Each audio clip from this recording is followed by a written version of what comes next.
RCB থুড়ি রজত পাতিদারের নতুন ব্যাঙ্গালোর ঘরের মাঠে ভেজা বিড়াল হলো, বাইরে কিন্তু বাঘ। কেন বলছি?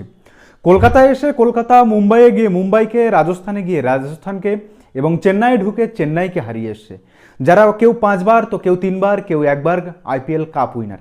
আর ঘরের মাঠে দিল্লি যে কোনো কাপ পায়নি সে, এবং একেবারে নবাগত একটি দল গুজরাট, তারা কিন্তু আরসিবির ঢুকে আরসিবির মাঠে আরসিবিকে দুর্মুষ করে গেছে। এই যেমন আজকে ম্যাচের কথা ধরুন, রাজস্থানের 173 রানের জবাবে মাঠে নেমে দেবদূত পাডিক্কাল তার নামের প্রতি যেন সুবিচার করলো।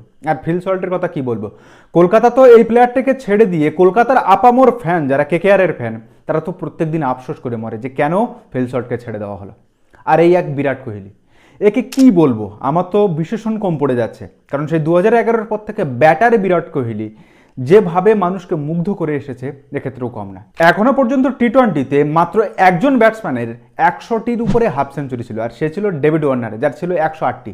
তারপরে এবার চলে এলো বিরাট কোহলি, তার হাফ সেঞ্চুরির সংখ্যা কত জানেন টি-20-তে? 100টি।